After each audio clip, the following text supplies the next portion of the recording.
Bendiga, hermanos, bienvenidos a este estudio del libro Hechos, la obra del Espíritu Santo en los creyentes. Este es un libro de estudio independiente que fue escrito por George Wood y para mí es un placer compartirles esta enseñanza. Les animo para que se sigan esforzando en aprender más de la palabra del Señor. Recuerde que para sacarle el mayor provecho a este video, lo recomendable sería que también lea el libro Hechos, la obra del Espíritu Santo en los creyentes, escrito por George O. Wood. No lo hace, no olvide suscribirse al canal para recibir notificaciones cada vez que subamos un video nuevo. Estamos estudiando la unidad número 4 de nuestro libro. Esta unidad se titula El testimonio de la iglesia hasta lo último de la tierra. Contiene los capítulos 10 hasta el capítulo 13. Estamos hoy analizando el capítulo 11. Ahorita les doy el título, pero nada más para que tengamos una idea y recordemos lo que esta unidad 4 contiene. Pues nos da la oportunidad de ver la expansión de la iglesia a través de la vida de Pablo y el trabajo misionero que éste trajo.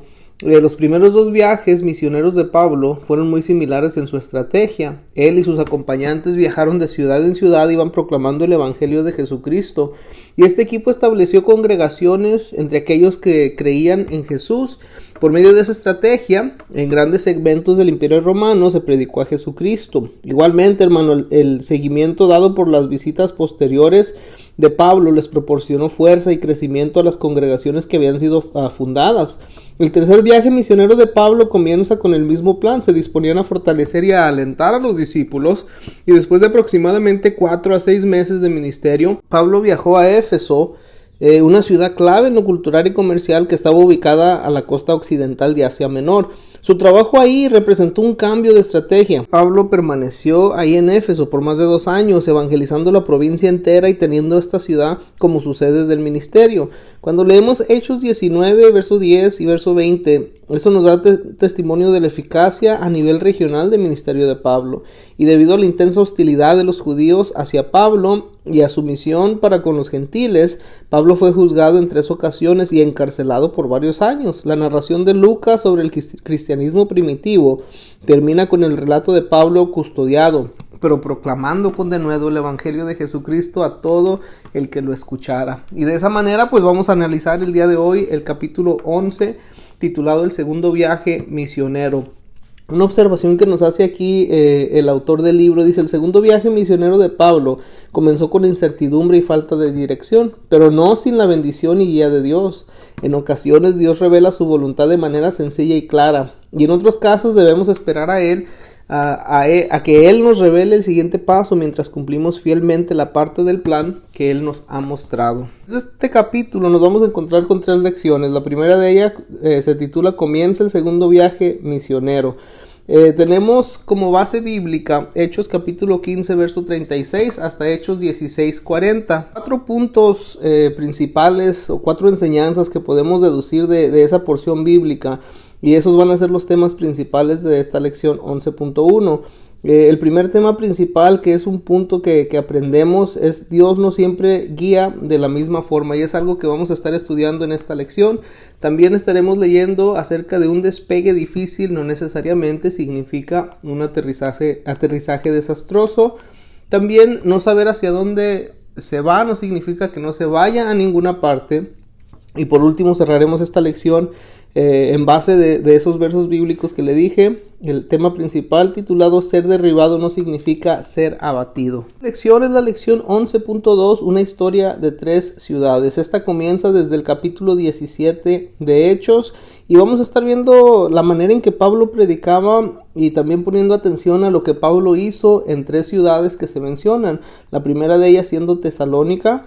El primer tema principal de esta lección es corazones revueltos en Tesalónica, El segundo, vamos a estar viendo lo que Pablo hizo y la manera en que predicó en Berea. El tema principal aquí es abriendo ojos en Berea. Y por último estaremos analizando también lo que Pablo hizo en Atenas, desafiando las mentes en Atenas. De antemano que en este punto principal o en este tema principal de donde estamos leyendo acerca de Atenas hay bastante información que se va a estar tocando. Algunas de las cositas por ahí vamos a estar analizando los grupos así con los que Pablo se enfrentó ahí en esa ciudad de Atenas. Tenemos algo de atención al sermón que Pablo predicó ahí en esa ciudad de Atenas. Veremos algunas corrientes filosóficas que los atenienses podían haber adoptado y daremos algunas respuestas en base a la enseñanza de la escritura para cada una de esas ideas. Encontramos a través de la lección 11.2 las 3 ciudades. En la lección 11.3 se titula Corinto, el eslabón final del viaje. Sion, hermano, comienza dándonos una idea, un panorama de lo que era la ciudad de Corinto. De ahí entramos al tema principal, al primer tema principal, que es apoyo a los creyentes con mentalidades similares. Empezamos leyendo acerca de Pablo, entra a la escena Priscila y también Aquila. Hechos capítulo 18 del 3 en adelante es la porción bíblica que estaremos teniendo en cuenta para esto. Otras cosas que podemos aprender de la llegada de Pablo a Corinto es la reafirmación proveniente de Dios y por último protección de la ley. Eso es lo que podemos esperar de todo este capítulo 11 que se titula el segundo viaje misionero. Vamos a empezar con la lección 11.1. Comienza el segundo viaje misionero. El grueso de la voluntad de Dios está claramente definido a través de la Biblia, hermano. La Biblia nos dice qué tipo de personas se supone que sean los cristianos, por lo que las partes desconocidas de su voluntad, esas están relacionadas con la dirección y con el tiempo propicio. A dónde debemos ir, qué específicamente debemos hacer y cuándo debemos ir y hacerlo. Este segundo viaje misionero puede representar un gran consuelo para nosotros los cristianos que no estamos seguros de la dirección de Dios. Nos cuenta la historia de un apóstol que se lanzó a una gran aventura sin tener idea de dónde terminaría o qué es lo que iba a hacer. Los siguientes puntos, que son 4 que se presentan, no son un estudio exhaustivo de la guía de Dios, más bien son una reflexión sobre los elementos que casi siempre están presentes cuando buscamos esa dirección de Dios para nuestras vidas, hermano. Uno de esos puntos es Dios no siempre guía de la misma forma. Para Pablo la dirección de Dios comenzó en la experiencia cuando iba el camino a Damasco, recordaremos de Hechos 9, y esta fue seguida por una experiencia de trance en el templo en Jerusalén en Hechos 22. Luego Dios usó a Bernabé para lograr que Pablo ministrara en Antioquía, de acuerdo a Hechos 11, y para comenzar el primer viaje misionero, los líderes, incluyendo a Pablo y a Bernabé, habían descubierto la guía de Dios por medio de la oración y del ayuno, así nos narra Hechos 13. Hasta el comienzo del segundo viaje misionero había un aspecto fuerte de lo divino en la forma en que Dios dirigía a Pablo. Nótese en qué forma tan diferente comenzaría el segundo viaje. Dice Hechos 15:36 que después de algunos días Pablo le dijo a Bernabé: vamos a visitar a los hermanos en todas las ciudades en que hemos anunciado la palabra del Señor para ver cómo están. La propuesta de Pablo era un paso lógico en el seguimiento a las iglesias que ellos habían plantado, pero no es para nada similar al comienzo de ese primer viaje misionero. Recordaremos que en Hechos 13:2 dijo: apartadme a Bernabé y a Saulo para la obra que los he llamado. Cuando el Señor nos da una guía divina, hermano, por medio de visiones, ángeles o milagros, los creyentes son libres de usar su buen juicio. Así, dado que la mayor parte de la voluntad de Dios se conoce por medio de las Escrituras, si nos estamos convirtiendo en la persona que Dios quiere, lo que hagamos y donde vayamos frecuentemente es un asunto que se resuelve por sí mismo. Entonces, si cometemos un error de juicio, pero nuestras intenciones son buenas, Dios se manifestará a través de nuestras decisiones. A menudo tememos, hermano, hacer algo por miedo de que no sea la voluntad de Dios. No obstante, está bien arriesgarse y comprobarlo, actuando con la idea de que la luz es verde antes que roja. La decisión de Pablo y de Bernabé ahí en Hechos 15:36 nos muestra que los cristianos deben hacer caso omiso a sus propias ideas cuando se enfrentan con la toma de decisiones. Otra de las cosas que aprendemos, otro de los puntos es un despegue difícil no necesariamente significa un aterrizaje desastroso. Cuando los cristianos hacen uso de su juicio, es muy probable que surjan desacuerdos, aún entre los creyentes llenos del Espíritu Santo. Después de algunos días, Pablo le dijo a Bernabé: volvamos a visitar a los hermanos en todas las ciudades en que hemos anunciado la palabra del Señor para ver cómo están. Hechos 15, del 37 al 39, nos describe el desacuerdo que surgió entre Pablo y Bernabé. Bernabé quería que llevasen consigo a Juan, al que tenía por sobrenombre Marcos, pero a Pablo no le parecía bien llevar consigo al que se había apartado de ellos desde Panfilia y no había ido con ellos a la obra.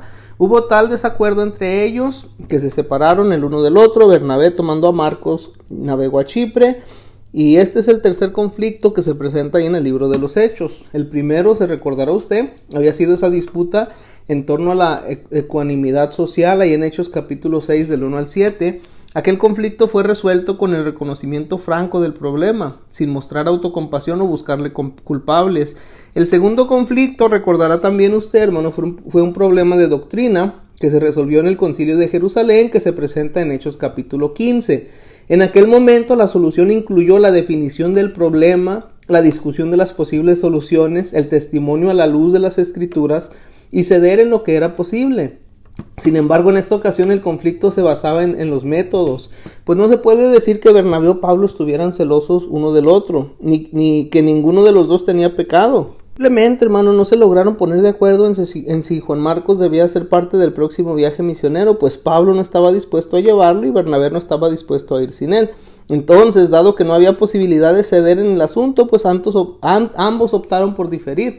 En esta última instancia puede afirmarse que tanto Pablo como Bernabé tenían razón. Sin embargo, ninguno de los dos sabía que el otro podía tener razón en ese momento. Para Pablo, el mejor indicador del comportamiento futuro había sido las actuaciones anteriores de Juan Marcos, pero para Bernabé, Juan Marcos mereció una segunda oportunidad, especialmente porque era pariente suyo. Pablo y Bernabé no trataron de ignorar sus diferencias o resolverlas buscando una señal semejante a la que pidió Gedeón ahí en Jueces capítulo 6. Cada cual hizo lo que consideraba que era el mejor. En este caso particular, su división duplicó el alcance misionero del equipo original. Obsérvese entonces estos beneficios inesperados de esa separación, hermano. Mire, primero Pablo escogió un nuevo compañero, Silas, cuya ciudadanía romana sería de gran ayuda en este viaje, de acuerdo a Hechos 16:37. Si Bernabé y Marcos hubieran estado en equipo, podría no haber habido espacio para Timoteo, Hechos 16:3, y para Lucas, Hechos 16:10. Bajo el hijo de consolación, que era Bernabé, Marcos se recuperaría de su fracaso anterior, que lo leíamos en Hechos 13:13, y se convertiría en un ejemplo vivo de que Dios puede usar a una persona que ha fallado al principio.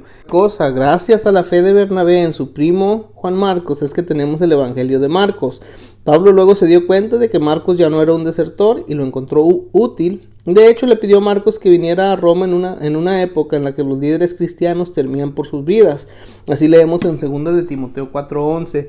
En este punto, Bernabé desaparece de la escena del apostolado histórico. Al salvar a Juan Marcos, Bernabé se convirtió en el padre espiritual de todos aquellos que han comenzado con fracaso. La iglesia necesita gente como Bernabé, hermano, para que levante a los caídos y le muestren fe a todo aquel que haya tenido algún fracaso. Al terminar el capítulo 15 de Hechos, vemos que la iglesia había crecido a través de las regiones del norte de Jerusalén hasta Antioquía de Siria. Desde Antioquía se habían proyectado hasta el extremo noreste del mar Mediterráneo y aún más allá, alcanzando a Cilicia y el sur de Galacia hacia el oeste. Por tanto, no malinterprete un comienzo difícil como una indicación de que Dios no está en su plan. Otro de los puntos es no saber hacia dónde se va, no significa que no se vaya a ninguna parte. Leemos Hechos 16 del 6 al 8 y nos dice: y atravesando Frigia y la provincia de Galacia, les fue prohibido por el Espíritu hablar la palabra en Asia. Y cuando llegaron a Misia, intentaron ir a Bitinia, pero el Espíritu no se lo permitió, y pasando juntos a Misia, descendieron a Troas. Estas simples palabras, hermano, contienen un significado de gran profundidad. Considerando la expansión, desde Antioquía hasta Listra, por tierra eran casi 500 millas. Desde Listra hasta Frigia y Galacia eran al menos otras 250 millas. Y luego, de Galacia a Troas eran al menos 700 millas. Todo esto a través de caminos montañosos. Por tanto, desde su salida de Antioquía hasta Troas, Pablo viajó como un mínimo 1450 millas, de las cuales las últimas 950 eran sin rumbo claramente definido. ¿Qué decimos con esto? Sin saber exactamente hacia dónde iba, solamente sabía hacia dónde no debía de ir. Ahí en su libro, aquellos que tienen el libro encontrarán un mapa que les va a trazar este segundo viaje misionero de Pablo. Dese una oportunidad para que lo estudie. Y también seguimos aprendiendo, hermano, que la tarea de Pablo era permanecer atento al Espíritu. Y así, aunque no conozcamos nosotros los medios por los cuales el Espíritu le indicaba, sí sabemos que él siempre se encontraba atento. Cuando su racionalidad y la indicación del Espíritu estaban en conflicto, él siempre se inclinaba a escuchar al Espíritu. Un líder cristiano contemporáneo equilibra su buen juicio con la guía del Espíritu de esta manera. Se propone un ayuno por un periodo específico, diciéndole primero al Señor lo que se propone hacer, y asimismo acepta abandonar su empresa en caso de romper el ayuno, pero si en efecto lo completa y el Señor no le comunica otra cosa durante ese tiempo, él cree que se encuentra en armonía con la voluntad de Dios. La racionalidad debe alternarse con una apertura constante hacia el Espíritu, pues Él, el Espíritu, conoce cosas que para nosotros son desconocidas. Si no estamos orando por nuestras decisiones o intercediendo por la voluntad de Dios, entonces podríamos emprender algo que parece ser una buena elección. La clave para reconocer cuando estamos siendo llamados por el Espíritu no es adoptar una actitud pasiva, tal como Pablo, quien nunca se sentó a esperar y por el contrario continuó caminando hasta ya no tener más camino. Así se debe mantener siempre una determinación fuerte para mantenernos activos. El otro punto que aprendemos de esto es ser derribado no significa ser abatido. Ahí en Troas, Pablo recibió una visión, hermano. Un hombre de Macedonia que estaba junto a él le rogaba y decía: pasa a Macedonia y ayúdanos. Hechos 16:9.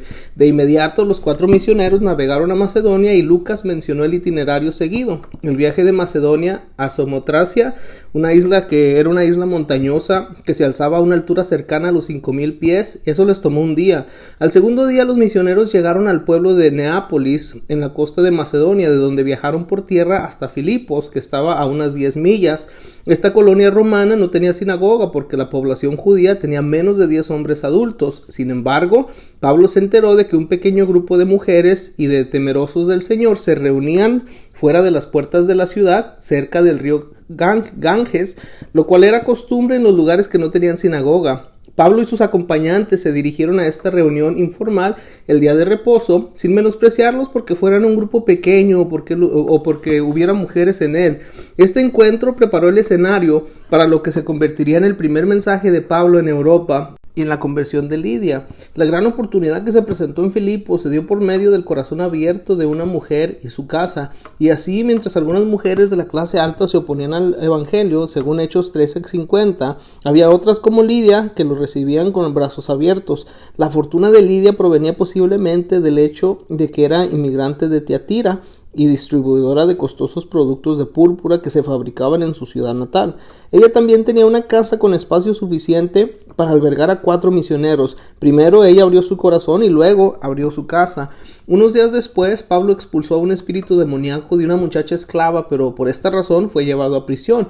Hasta entonces, el segundo viaje misionero había sido muy difícil, pues en primer lugar no había comenzado con una dirección sobrenatural, sino a raíz de una discusión. El equipo misionero había tenido que caminar cientos de millas sin saber hacia dónde dirigirse, solamente hacia dónde no dirigirse.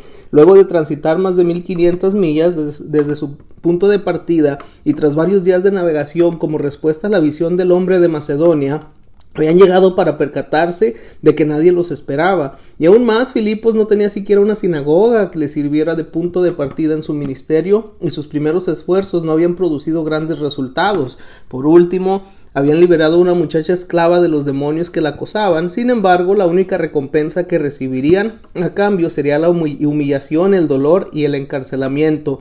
Dice Hechos 16, 22 al 24, y se agolpó el pueblo contra ellos y los magistrados, rasgándoles las ropas, ordenaron azotarles con vara. Después de haberles azotado mucho, los echaron en la cárcel, mandando al carcelero que los guardara con seguridad, el cual recibió este mandato, los metió en el calabozo de más adentro y les aseguró los pies en el cepo.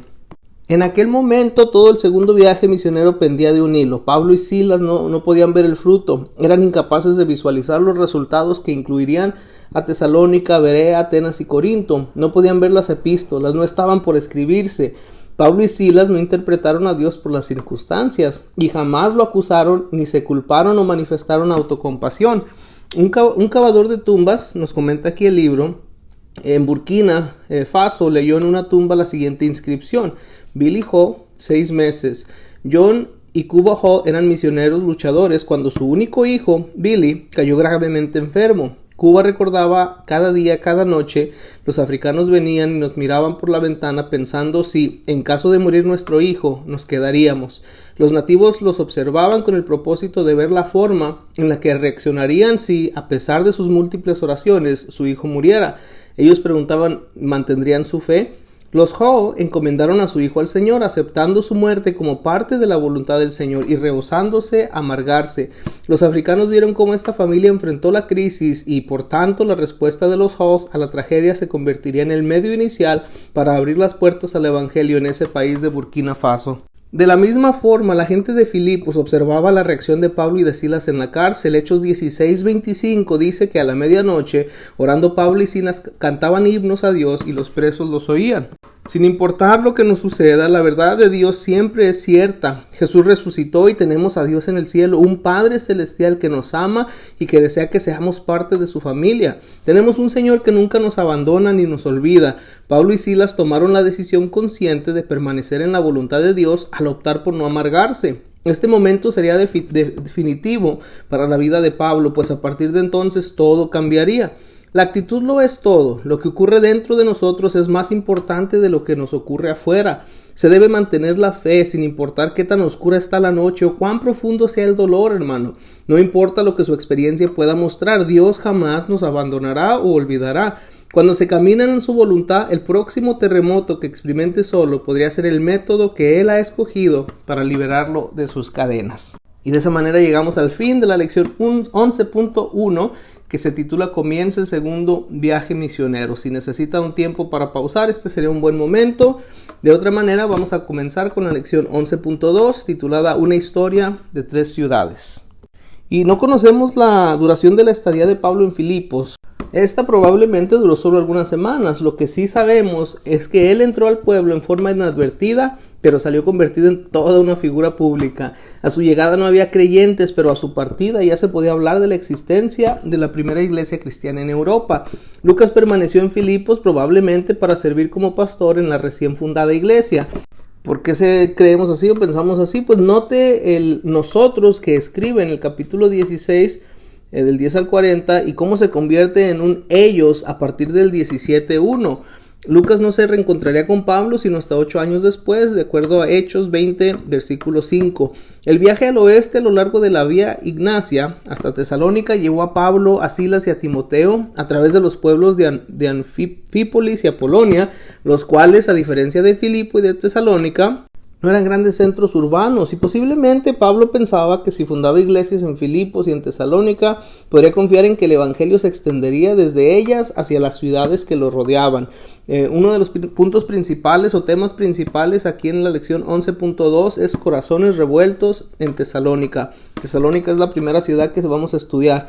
Tras su llegada a Tesalónica, Pablo se apegó a su estrategia de costumbre. Dice Hechos 17 del 1 al 3 que pasando por Anfípolis y Apolonia llegaron a Tesalónica, donde había una sinagoga de los judíos, y Pablo, como acostumbraba, fue a ellos y por 3 días de reposo discutió con ellos, declarando y exponiendo por medio de las escrituras que era necesario que el Cristo padeciese y resucitase de los muertos, y que Jesús, a quien yo os anuncio, decía él, es el Cristo.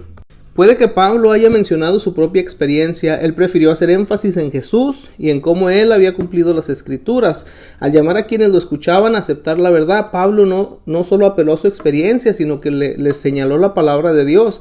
Pablo discutió no en forma de argumentos, sino en una buena forma. Era de esperar que se plantearan preguntas. Él había pasado muchos años preparándose para responderlas, por lo que, en orden o no, estaba listo para ellas.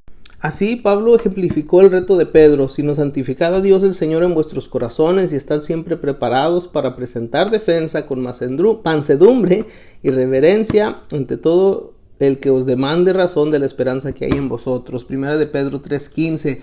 Y algunos de los judíos creyeron el mensaje de Pablo, al igual que muchos de los gentiles temerosos de Dios, y también varias de las mujeres líderes de la ciudad. El estatus social de una persona no necesariamente lo hace más receptivo, más resistente al evangelio. Las mujeres importantes de Antioquía de Pisidia, según Hechos 13:50, rechazaron el evangelio, mientras que muchas de las mujeres importantes de Tesalónica lo aceptaron, como leemos en el 17:4. Y al igual que en Jerusalén, conforme a Hechos 5:17, y en Antioquía de Pisidia, Hechos 13:45, también en Tesalónica, Hechos 17:5, las verdaderas razones para el rechazo de la gente hacia el evangelio no proveían de sus conciencias, sino más bien de la envidia. Dice Hechos 17:5, entonces los judíos que no creían, teniendo celos, tomaron consigo algunos ociosos, hombres malos, y juntando una turba, alborotaron la ciudad y asaltando la casa de Jasón, procuraban sacarlos del pueblo.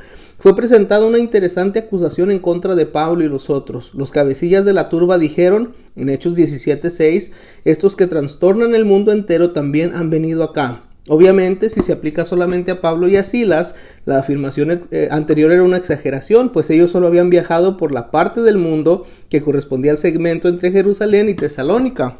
Por tanto, la frase podría referirse más bien a los cristianos en general. Si es así, vemos la expansión y el significativo efecto del evangelio por ahí del año 50 después de Cristo. De esta manera, la acusación lanzada por los judíos celosos de Tesalónica se convertiría más bien en un elogio a la iglesia primitiva, la cual intentaba lograr que Cristo fuera bien conocido en todos los lugares. De ahí de Tesalónica, y el siguiente tema principal es abriendo ojos. Ahora nos vamos a Berea.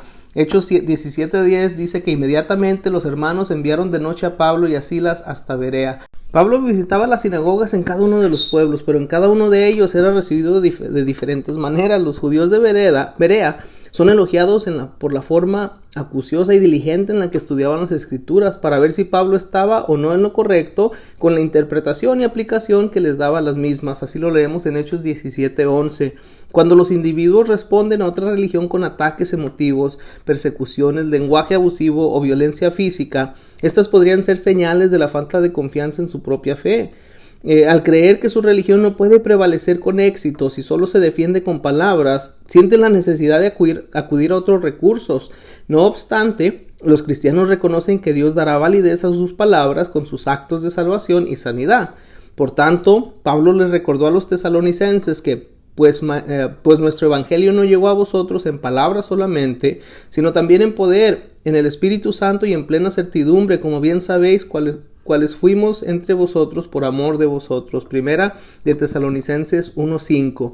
Y al enterarse de que Pablo se encontraba en Berea, los judíos tesalonicenses viajaron a alborotar las emociones de las multitudes. Preocupados por la seguridad de Pablo, leemos en Hechos 17:10, los creyentes de Berea enviaron a Pablo a Atenas, y durante la estadía de Pablo en Berea, Timoteo llegó de Tesalónica, y así mientras Pablo viajaba a Atenas, escoltado por algunos creyentes de Berea, Timoteo y Silas permanecieron en aquella localidad. El siguiente tema principal nos lleva a la siguiente ciudad que visitó Pablo. El tema dice desafiando las mentes en Atenas. Y cuando Pablo visitó Atenas, la ciudad ya no era un centro político de importancia. Atenas había sido la ciudad de Pericles y Demóstenes, de Sócrates, de Platón, de Aristóteles, pero cuando llega Pablo ya habrían transcurrido 400 años desde su época dorada. Sin embargo, todavía era un centro importante en el arte, cultura y el conocimiento y en estética. Pablo no había pasado sus primeros años en la ajetreada ciudad de Tarso. De niño y luego en su vida de misionero había visto ídolos adorados por los gentiles.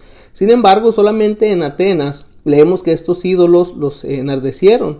La expresión enardecerse es la traducción de una sola palabra del griego, la cual es la misma de la que proviene la palabra paroxismo. El espíritu de Pablo se encontraba furioso por la cantidad de supersticiones y de idolatría que se suscitaban en el lugar considerado como la cuna de los líderes intelectuales del mundo.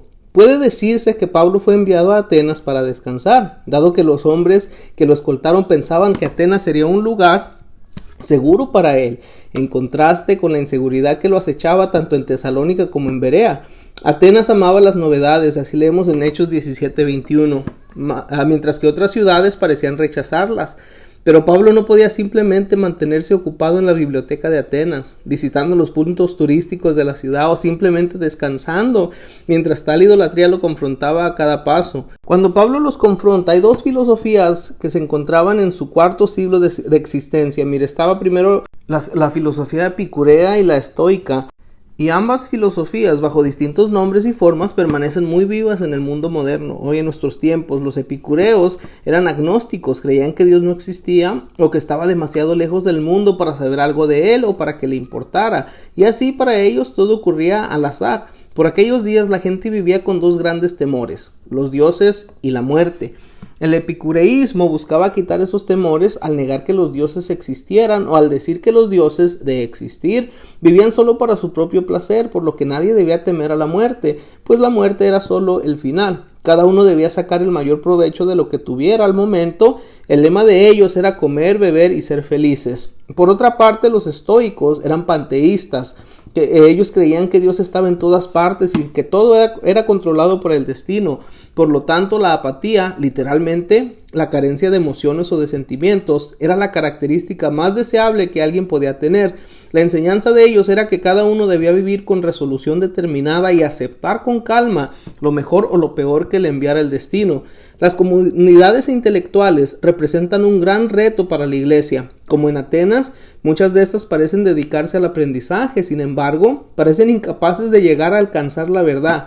La palabra universidad viene de dos términos latinos, uni, que significa uno, y versitas, que significa verdad. Por lo tanto, significa una verdad. Pablo hablaba la lengua de esta comunidad intelectual. Nótese cómo su sermón difirió del que había predicado en Hechos capítulo 13. Cuando estaba en una sinagoga, las escrituras eran su texto, pero en Atenas, Pablo jamás citó un solo versículo de la Biblia, y por el contrario citó poetas griegos. Así, su texto base en esta ocasión fue una escultura que había a un Dios desconocido. Pablo predicó de forma tal que buscó comunicarse con las personas usando lo que era conocido para ellas. Pablo hizo algunas afirmaciones importantes en su sermón, específicamente al responder a varias de las filosofías que se oponen al cristianismo, algunas de las cuales tenían nombres antiguos, mientras que otras eran más modernas. El cuadro a continuación, ahí en nuestro libro, hermano, podemos ver que describe algunas de esas corrientes filosóficas.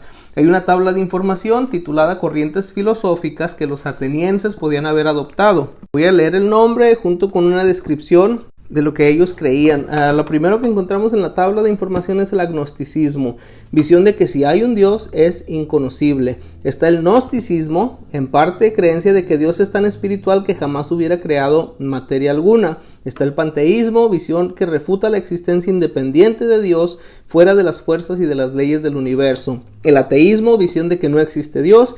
Hedonismo, visión de que el placer es bien principal y el objetivo natural del comportamiento humano, similar al enfoque del que veíamos hace rato también. Politeísmo, creencia en la existencia de muchos dioses. Deísmo, religión basada en la razón, excluye las revelaciones divinas. Está el humanismo. Le voy a decir nada más los nombres. Si tiene el libro, dele una pasadita por ahí porque son bastantes. Está el racismo, determinismo, idolatría, religiosidad, dualismo, universalismo, entre algunas otras que se enlistan ahí. Pero siguiendo adelante con el estudio, este sencillo sermón de Pablo, hermano, en el monte de Marte o Arépago, refutó fuertemente todas las filosofías descritas anteriormente. Así, por ejemplo, a los agnósticos Pablo les dijo: al que vosotros adoráis, pues sin conocerle es a quien yo os anuncio. Hechos 17:23. Y luego Pablo les estaba diciendo: es posible conocer a Dios. Por su parte, a los ateos, quienes no creen en la existencia de Dios, les dijo específicamente: el Dios que hizo el mundo y todas las cosas que en él hay. Hechos 17:24. A los panteístas, a los que afirman que Dios es todo y que no es una entidad separada de la creación, Pablo les dijo: el Dios que hizo el mundo y todas las cosas que en él hay, siendo Señor del cielo y de la tierra, no habita en templos hechos por manos humanas, ni es honrado por manos de hombres, como si necesite de algo, pues él es quien da a todos vida y aliento a todas las cosas. Hechos 17:24-25. A los gnósticos, que decían que si había un Dios, la única forma de conocerlo era obteniendo el conocimiento secreto de uno mismo, hasta que pudiera alcanzar a Dios, Pablo les dijo que Dios hizo el mundo y todo lo que había en él, y también que la gente podía encontrar a Dios y conocerlo. De la misma forma, Pablo le atestó un duro golpe a la corriente racista, la cual afirma que una raza es superior a otras. En el versículo 26, Pablo les dijo: y de una sangre ha hecho todo el linaje de los hombres. Sostiene que sin importar el color de la piel, todos los hombres han nacido de una misma línea sanguínea. Pablo también se dirigió a los que en el término moderno se conoce como el continuismo, es decir, la visión de que Dios se encuentra más allá de todo conocimiento. Al respecto, ahí en Hechos 17:27, Pablo dice: para que busquen a Dios, si en alguna manera palpando puedan hallarle, aunque ciertamente no está lejos de cada uno de nosotros. Y así Pablo afirma que Dios es conocible y que cada persona le puede encontrar y experimentar en su propia vida. En Hechos 17:28 Pablo le dio respuesta al humanismo, que básicamente dice que el hombre es capaz de alcanzar realización propia y de conducirse en forma ética sin revelación sobrenatural alguna. En su lugar, Pablo afirmó que en el Dios o que en Él, o sea en Dios, vivimos y nos movemos y somos. La vida solo puede ser vivida en el contexto de la comunión con Dios. Pablo también se dirigió al nihilismo, que afirma que la existencia no tiene sentido ni propósito, al decir que esto no es cierto y que por el contrario vivimos, nos movemos y tenemos nuestro ser gracias a Dios, somos su linaje. Con respecto a la idolatría, Pablo dijo: siendo pues linaje de Dios, no debemos pensar que la divinidad sea semejante a oro, a plata o piedra, escultura de arte y de imaginación de hombres. Esto en Hechos 17:29. Pablo también enfrentó el universalismo. Esta es la visión que al final todo va a estar bien y que Dios va a salvar a todos, diciendo lo siguiente. Pablo les dijo: pero Dios, habiendo pasado por alto los tiempos de esta ignorancia, ahora manda a todos los hombres en todo lugar que se arrepientan, por cuanto ha establecido un día en el cual juzgará al mundo con justicia, porque aquel varón a quien designó, dando fe a todos con haberle levantado de los muertos. Hechos 17:30-31. Pablo también refutó al deísmo. Esta es una religión de Thomas Jefferson y de otros en el mundo occidental, la cual asegura que no es necesaria revelación alguna. Se puede conocer a Dios o experimentar la vida simplemente por la virtud de la razón humana. Sin embargo, Pablo dijo que Dios manda que todos se arrepientan. Hechos 17:31 dice: por cuanto ha establecido un día en el cual juzgará al mundo con justicia, por aquel varón a quien designó, dando fe a todos con haberle levantado de los muertos. Y así la fuente de nuestro conocimiento es la revelación de Dios, la que Él nos ha dado a través de Jesús, hermano. Y Pablo también la emprendió en contra del hedonismo. Esta es la visión de que el placer es el bien principal y el objetivo natural de la vida humana. Subrayando el hecho de que el día llegará en el que vamos a enfrentar el juicio de Dios. Y cuando Pablo terminó, el público que lo escuchaba les lanzó preguntas que son típicas de una comunidad intelectual. Pero cuando oyeron, en el capítulo 17, verso 32 dice: pero cuando oyeron lo de la resurrección de los muertos, unos se burlaban y otros decían: ya te oiremos acerca de esto otra vez. Sin embargo, algunos sí creyeron. Este poderoso sermón de Pablo, hermano, trajo resultados limitados. Solo unos pocos se convirtieron en seguidores de Jesús, dado que la mayoría se burló de la idea de que alguno pudiera ser tan simple o tan verdadero. ¿Cómo podría ser la resurrección de Jesús la base para determinar la falsedad o la validez de todas las filosofías y de toda la religión? Cuando la naturaleza y las obras del único Dios verdadero son predicadas, desafiando las filosofías y las religiones de la gente, algunos pueden burlarse, pero de igual forma algunos pueden mostrar interés en saber más al respecto y otros creerán también en eso. El cristianismo, hermano, no es una filosofía. La predicación de Pablo a la comunidad intelectual, en términos intelectuales, refutando sus filosofías, es consistente con la declaración de principios presentes en 1 Corintios 9:20. Pablo predicó a Cristo en Atenas al relacionarlo con el nivel de entendimiento y de necesidad de los oyentes. Algunos de estos fueron salvados por este enfoque. Notes, hermano, que no hubo persecución alguna en Atenas. El equipo misionero fue perseguido prácticamente en todos los lugares menos en Atenas. ¿Por qué? Quizá porque los intelectuales se enorgullecen de ser muy tolerantes, por lo que ¿cómo podían despreciarse los puntos de vista de otra persona? Burlándose es la respuesta. Se dice: nadie que piense podría creer eso. La reacción de la comunidad intelectual de Atenas es similar a lo que ocurre en las comunidades universitarias de nuestros tiempos, pero donde quiera que Cristo sea proclamado con fe, hermano, creamos que va a haber resultados. Una conocida tira cómica, nos comenta aquí el autor del libro, presentaba a un muchacho empujando con toda su fuerza la puerta de un edificio escolar. Él trataba fuertemente de abrirla, pero ignoraba el imponente rótulo en la puerta que decía jalar. Lo cómico es entonces el nombre de la escuela: Escuela para Superdotados. Obviamente el intelecto superior de este muchacho y la educación no le estaban ayudando en aquel momento a dominar las cosas simples pero importantes de la vida. En ocasiones esto es precisamente lo que ocurre con los intelectuales. Su educación es tan grande y sus mentes son tan fuertes que se confían demasiado en su habilidad para razonar. Sin embargo, las cosas de Dios son sencillas y el evangelio es básico y lo suficientemente sencillo como para que un niño pueda comprenderlo e interiorizarlo. Y así, cuando se analiza en exceso o se trata de hacerlo más difícil, se puede tropezar sobre el imponente bloque de la propia mente. De esa manera, hermano, llegamos al final de la lección 11.2, una historia de 3 ciudades. Si necesita un tiempo para pausar, este sería un buen momento. De otra manera, vamos a entrar a la lección 11.3, que se titula Corinto, el eslabón final del viaje. Y bueno, pues como ya habíamos visto, si Atenas era la capital intelectual y cultural del mundo antiguo, ¿qué podríamos decir de Corinto? Corinto era el centro sensual de localizado a unas 50 millas al oeste de Atenas, en una angosta lengua de tierra de aproximadamente 4 millas de ancho, entre los mares Egeo y Adriático. Corinto estaba situado estratégicamente y poseía buenos puertos, hermano. Había sido una ciudad de gran comercio desde hacía ya mucho tiempo. Los barcos más pequeños eran llevados por tierra a través del istmo de Corinto para evitar el viaje mucho más largo y peligroso alrededor de Cabo Melea, que se encontraba a más de 200 millas al sur. Entonces, Corinto tenía buen dominio de tráfico marítimo, tanto en los mares del este como en los del oeste. En el año 27 a.C., la ciudad se había convertido en la capital de la provincia romana de Acaya, por lo que Pablo la consideraba un centro estratégico para la evangelización. El templo de Afrodita, la diosa del sexo, era el centro de adoración de la ciudad y estaba localizado en el Acrocodinto, que era la montaña más alta, empleando a más de 1000 sacerdotisas prostitutas para la adoración. En el mundo mediterráneo, los corintios eran vistos como inmorales y como ebrios, y se decía que uno corintianizaba a otros cuando buscaba corromperles la moral. Uno de los temas principales de la lección, que es una de las primeras cosas que aprendemos de la llegada de Pablo a esta ciudad, es el apoyo a los creyentes con mentalidades similares. Poco después de su llegada a Corinto, Pablo conoció a Priscila y Aquila. El oficio de ellos era común, la confección de tiendas, y su raza también parecieron que fue algo que los unió, pues Priscila y Aquila habían sido expulsados de Roma con otros judíos por orden del emperador romano Claudio.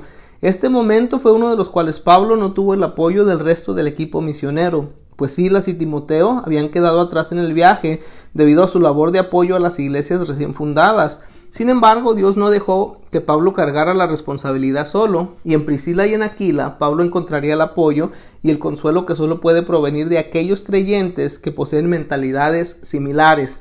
Hechos 18 del 3 al 4 nos dice: y como eran del mismo oficio, se quedó con ellos y trabajaban juntos, pues el oficio de ellos era hacer tiendas, y discutían en las sinagogas todos los días de reposo, y persuadían a los judíos y a los griegos. Pablo ministró primero en la sinagoga el día de reposo, es decir, el sábado. Durante la semana él trabajaba duro en su oficio. Sin embargo, al llegar Silas y Timoteo le trajeron un reporte favorable en cuanto al progreso de las iglesias recientemente fundadas en Macedonia, y más una ofrenda de dinero, por lo que Pablo entonces optó por dedicarse a su ministerio a tiempo completo.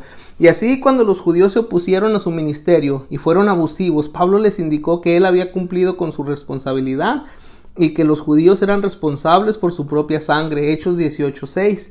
Y con este dramático gesto, Pablo redirigió el énfasis de su ministerio, pasando de la población judía de Corinto a la población gentil de esa localidad. La casa de Tito Justo, un temeroso de Dios que antes había adorado en la sinagoga, se ubicaba junto a esta. Aparentemente le fue permitido a Pablo el utilizarla, y esta casa se convirtió en el centro de reunión de los cristianos ahí en Corinto. Y asimismo, es aquí donde por primera vez se tiene noticias de que el líder de una sinagoga se haya convertido al cristianismo. Este es el caso de Crispo, quien al igual que toda su familia se convirtió, y muchos otros corintios también creyeron y fueron bautizados. La salvación de personas cuyas vidas estaban marcadas por tales manifestaciones de pecado, como se describe en 1 Corintios 6 del 9 al 11, muestra que estas vidas fueron realmente cambiadas por Jesucristo. De no haber sido así, la asociación tan cercana entre estos habría desembocado en un desastre social y moral. Los cristianos como Justo y Crispo sin duda habrían sido empleados ampliamente para enseñar y para mostrarle a los creyentes, muchos de los cuales provenían de verdaderas lacras sociales, cómo convertirse en nuevas criaturas en Cristo. 2 Corintios 5:17. El ministerio de Pablo hacia los salvos de Corintio se describe de forma elocuente ahí en 1 Corintios 2 del 1 al 5 y también en la segunda carta de Corintios 5 del 16 al 19. A veces los mayores resultados surgen de aquellos que tienen el mayor sentido de necesidad. Los intelectuales de ahí de Atenas realmente no sentían necesidad alguna de Dios. Claramente estaban mucho más interesados en debatir. La iglesia de Jesucristo siempre tendrá su mayor impacto entre aquellos cuyos corazones han sentido el dolor causado por los pecados del mundo, pues son estos quienes saben de primera mano que el pecado de la carne no satisface, pero no hay futuro alguno en el alcoholismo ni en la inmoralidad. Frecuentemente se acercan hambrientos a Dios y se convierten a Él, formando parte de su iglesia. De todas las iglesias que Pablo fundó, la iglesia de Corinto parecía ser la más problemática, pero considerando el trasfondo pecador de los corintios, es más bien una maravilla que tuvieran tan pocos problemas. El Evangelio no nos exime de tener problemas, dado que frecuentemente arrastramos nuestras experiencias precristianas con nosotros, por lo que debemos someternos a un proceso continuo de santificación, hermano. Al poder del Evangelio se le atribuye que cuando Jesús es proclamado y ensalzado, Él es capaz de cambiar la vida de las personas con necesidades profundas. La iglesia hoy aún tiene la obligación y el privilegio de servir como testigo dinámico para aquellos que están más aprisionados por la esclavitud del pecado. El otro tema principal que aprendemos de la estancia de Pablo en Corinto es reafirmación proveniente de Dios. Hechos 18 del 9 al 10 dice: entonces el Señor dijo a Pablo en visión de noche: no temas, sino habla y no calles, porque yo estoy contigo, y ninguno podrá sobre ti la mano para hacerte mal, porque yo tengo mucho pueblo en esta ciudad. Y aunque no se menciona persecución o conflicto en aquel momento, el Señor le dijo a Pablo reafirmación divina y aliento para fortalecerlo, para que el ministerio que lo aguardaba y guardarlo del peligro que seguramente también lo sobrevendría. Aunque 2 de Corintios fue escrita hacia el final del tercer viaje misionero de Pablo desde Éfeso, aproximadamente 7 años después de los eventos descritos ahí en el capítulo 18 de Hechos, podemos comprender que muchas de las cosas que Pablo sufrió ya habían sucedido para el momento en que llegó por primera vez a Corinto. Las palabras iniciales de aliento del Señor en Hechos 18:9, donde dice no temas, indican que Pablo tenía miedo. Esto es la posibilidad de ser nuevamente golpeado o apedreado, y la preocupación por los días que venían puede haber tensionado la entereza de Pablo hasta llevarlo a un punto de quiebre. Su necesidad de aliento era tan grande que le fue dada una reafirmación especial por parte de Dios, cuya gracia es suficiente, 2 de Corintios 12:9. Durante el segundo viaje misionero, Pablo recibió 2 veces la guía del Señor por medio de una visión, en Hechos 19:9 y Hechos 18 del 9 al 10. Después de cada una, Pablo tuvo gran productividad en esparcir el Evangelio, y tras la visión en Corinto, Pablo permaneció 18 meses en esa ciudad. En ocasiones, hermano, Dios nos fortalece como preparación para las penas y los problemas que nos aguardan, por medio de una revelación especial de su consuelo y de su gracia. Dice el libro aquí una historia de una pareja joven que estaba destrozada porque no sabían por qué razón su hijo recién nacido había dejado de respirar. Para el momento en que los doctores se dieron cuenta y lo revivieron, parecía que era demasiado tarde, pues si el niño lograba sobrevivir, era casi seguro que padecería del daño cerebral. La pareja, su familia y su iglesia rogaron a Dios que tuviera misericordia. Sin embargo, sorprendentemente, en medio de todo esto, la nueva mamá siempre mantuvo una paz inquebrantable.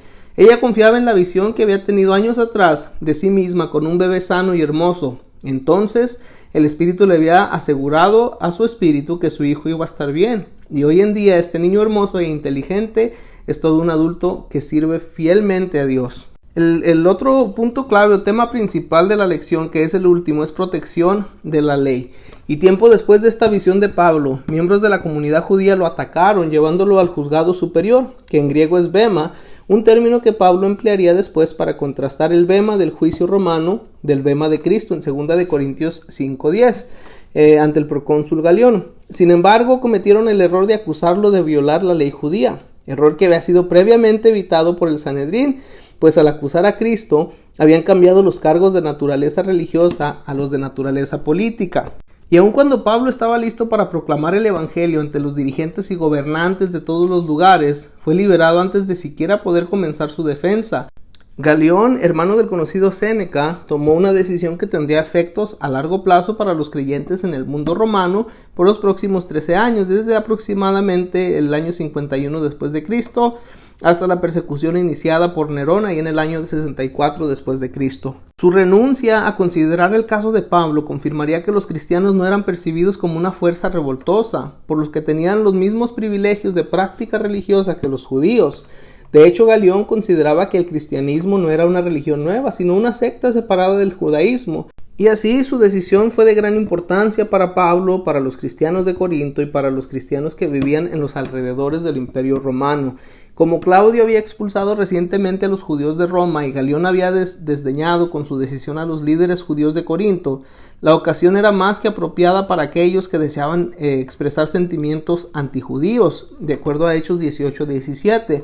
Sóstenes, el líder de la sinagoga que había reemplazado a Crispo y probablemente el impulsor de la acusación en contra de Pablo, fue golpeado por una turba frente a la bema de Galión. Sin embargo, Galión ignoró el incidente.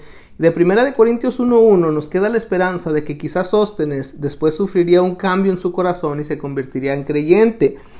Pablo no pudo retomar sus pasos y visitar de nuevo las iglesias que había fundado recientemente, tal como lo había hecho en su primer viaje misionero. En el primer viaje, Pablo solo tenía como compañero a Bernabé.